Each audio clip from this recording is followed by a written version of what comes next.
What is the crack, everyone? It's Ollie from B2B Sports here. The Minnesota Vikings rack up another away victory in the National Football League. We are now 8-2 on the season. We've exceeded expectations by far. And we keep this train rolling. The past few performances haven't been top tier performances by any means. But we've got the job done. A win is a win, as we always say.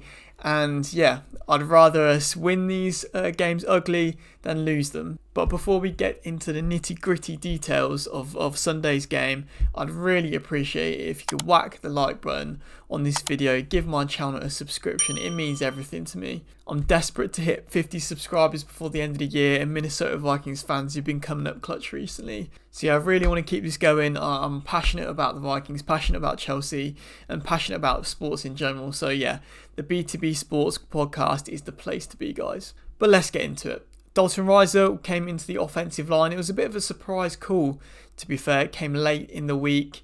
They started Ed Ingram last week, even though Dalton Risner was back fit and healthy. And we thought that would be the case again unless Ed Ingram made some big mistakes and that required Dalton Risner to be back in the side.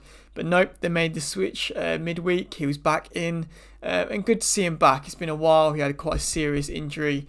So it's good to see Dalton Risner back in the side. We'll talk a little bit about the offensive line a little bit later. Not the best performances from those guys on a whole, especially in the running game. It really wasn't pretty today. Not much yards on the ground. Aaron Jones didn't really look like himself. Cam Akers didn't really get much going, and then the only thing that Ty Chandler did was a late hit on the touchline. So yeah, all in all, not great. Who was great though is Sam Darnold. Sam Darnold seemed to have shaken off the cobwebs of the past couple games. He had a good game overall. 2 passing touchdowns and 1 rushing touchdown. He seems to be taking a leaf out of Jalen Hurts' book. It's almost like when the Vikings get a 4th and 1, 3rd and 1, you know that tush push is coming in. More often than not, it's been successful. That seemed to be a bit of our downfall last year. We weren't critical in those areas. We had Brandon Powell pushing Kirk Cousins over the line, and those calls failed us last year. But Sam is looking strong as the QB and really pushing through, and we're getting those 4th and 1 calls, 3rd and 1 calls, and it's really been advantageous to us this year. Sam looked extremely impressive in and around the pocket, escaping the pocket, using his legs like he's done multiple times this year. There was one play in particular where he span to his right, coming under heavy pressure, and sort of got rid of it quick, sort of Patrick Mahomes-esque. I love that from him. I love to see that. You know, the Tennessee Titans haven't got the best of records this season, but their defense is legit. They can definitely put the pressure on, and Sam definitely needed to use his legs today. And it was a game where if we had a more sort of less agile QB, say a Kirk Cousins, we'd been in trouble in this game for sure. Another thing I was really impressed by is that he didn't force it this week. He didn't force it to Justin Jefferson. Unlike last week, you know, he used his targets in and around him. Jordan Addison, 3-3, came up clutch today. And by not forcing it, he didn't give up any interceptions, no turnovers. It was just a good, clean game. It would have been even cleaner, though, if Jalen Nailor had caught that bomb of a pass into the end zone. I can't believe it, man. Jalen Nailor, you were my guy at the start of the season, and things have just keep getting worse and worse and worse. He needs to step it up big time. He had the opportunity when Addison was out with cramps late on in the game, and he just didn't take it. A little bit disappointing from Nailor. I still believe he's got some big plays in him, but yeah, he's not been at his best at all, and these plays are crucial. The game could have been dead and buried at that point, to be honest. That would have probably made it a 30-13, sailing off into the distance, but it was another close one towards the end before Harrison Smith came up clutch, and we'll get onto that in a minute. But yeah, Jalen Nailor needs to step up and fix up, because these big plays, the allowing the opposition back into the game, it could have been a nail in the coffin, and yeah, he needs to do better. Hockenson was a little bit quiet this game. I don't attribute that to anything. I just think that Josh Oliver is playing so incredibly well that we're using them in tandem rather than full-blown going ahead with TJ Hockenson with the receiving game and keeping Oliver in sort of the pass blocking game. It come to light after the game that Oliver might have a little bit of an ankle sprain, so he's a doubt for the Chicago Bears, which could increase TJ Hockenson's snap count for next week. But we'll see how that goes. But just instead of a negative, I see this as a positive. We've got two great tight ends at this franchise, and that's something to be celebrated. Onto the defense, AVG is just that guy, man, and he's just that guy. 2 sacks again. That makes him the 3rd player in NFL history with 8 or more sacks and multiple pick sixes in the same season. Just what an unbelievable pickup from Kwesi this offseason.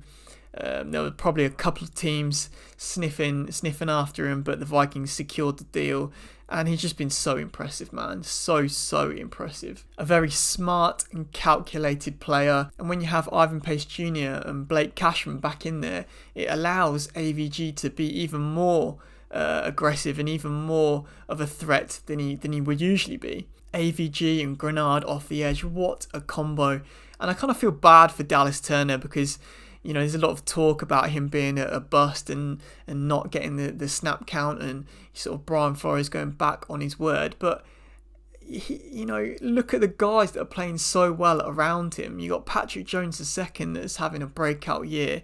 AVG, Grenard, just an unbelievable front 7 that we've got right now. So I do feel a little bit sorry for Dallas Turner, but he just has to sit back and wait his turn, and his turn will come. He's on a rookie deal. Just like a rookie QB will sit back and watch the starting QB play. Dallas Turner is only going to learn from these guys and only going to grow as a player. So yeah, I'm not mad about that at all. The future Hall of Famer Harrison Smith sealed game. I'm just so happy for him, man. What an unbelievable player. Probably my favourite player on defence in my time being an NFL fan, being a Vikings fan. Just so consistent. If he's not in Canton, it'll be an absolute joke. Still playing at the top of his game. I mean, just can we keep him for one more season? It's still up in the air right now, but yeah, just what an unbelievable guy. Always in the right position at the right time, always making tackles, always game, and just basically just elevating everyone else around him. Many more words could be said about Harrison Smith, but I just won't do him justice. Just an unbelievable player. This game was far from pretty. There were far too many penalties in the game, mainly from the Titans side of the ball. But I have to hold my hands up. We have to be honest on this channel. We got lucky on a couple of occasions today. A couple of decisions went in our favour for once. That one in the end zone on Addison, that weren't it. That just looked like a clean, heavy challenge. No helmet to helmet collision, in my opinion. Just looked like a strong challenge. And yeah, you win some, you lose some. It's probably about time that we get some going the Vikings' way. These flags, these penalties kind of just added to the ugly nature of the game. But we have to admit, we did get lucky on a couple of these big plays, and that's something we're going to have to clean up for next time. But this game could have gone against us today, but thankfully Sam Darnold was playing good ball, and it wasn't to be for the Titans. But yeah, it's just something we have to be a little bit more mindful of. Going back to the run game, Aaron Jones didn't quite look at it today. Don't know if it was something to do with that rib sort of chest injury that he picked up last week. But yeah, something didn't quite look right there. There was the early pitch, and he usually would have just snagged that up and carried that away. But yeah, he fumbled that one. He fumbled one late on in the game, but luckily fell back on the ball. And yeah, just didn't get the yardage that he usually does. Didn't get free. But yeah, something didn't quite look right there, and I would expect that Cam Akers will probably get more of the load next week. Just give Aaron Jones a little bit more of a rest. We're going to need him going into the back end of the season and into the playoffs. And that's that. Again, wasn't the prettiest, but we are 8-2, and no one can take that away from us. The Vikings currently sit in the 5th seed in the playoff picture right now. That would mean that they will play away at Atlanta in wildcard weekend. Bring it on, Kirk Cousins, bring it on, man, bring it on. It's just a shame right now that the Vikings are in the same division, and I hate to say it, that in the same division as the best team in the NFL right now. The Detroit Lions are an absolute freight train. They're demolishing teams, and we just have to hope they slip up along the way. Go on the Buffalo Bills, you know what to do, and then pick up a win against Detroit in their building at the end of the season. And also win out as well. Kind of forgot to mention that one. Still possible, but yeah, it's just annoying that they're in the same division. And that 1 seed is so close but yet so far at the minute, and it pushes us down to the 5th seed. I see a lot of fans on Twitter being super negative after today's game, saying that Detroit battered the Tennessee Titans several weeks ago. They battered the Jags this past Sunday, and the Vikings scraped past both. And my take on it is, don't focus on the Detroit Lions. They're a completely different side in a completely different position right now. You can only focus on what you can control. You know, all that noise, all the Detroit Lions noise, you know, just put that to one side, in my opinion. No one expected the Vikings to be 8-2. Everyone thought we were going with JJ McCarthy this year. No one thought that Sam Darnold will be playing at the level he is right now. And yes, the goalpost has moved in terms of expectations as the season progresses. But we've always got to be humble and remind ourselves what our expectations were on this season to begin with. 8-2 is an incredible achievement so far, and we're still moving, we're still rolling, we're still a chance at the number 1 seed. It's just an incredible season so far, and this team is so much better than the team that went 13-4 a couple seasons back. For one, we have got a great defense underneath us. We're not playing with the Ed Donatell defense that gave up 400 yards every game, and that alone is worth its weight in gold in the playoffs. I know a lot of people are fearing going potentially one and done in the playoffs, but yeah, you're looking too far ahead at that point. We'll see our opposition on the day, but I'm super chuffed. Yes, I agree, our performances have been ugly somewhat, but we're still 8-2. I'll take that all day long over a 6-5 or a 3-8 right now, like the New York Jets. Plenty of positives there for the Vikings, and when this team clicks in all 4 quarters, we will be up there with the best.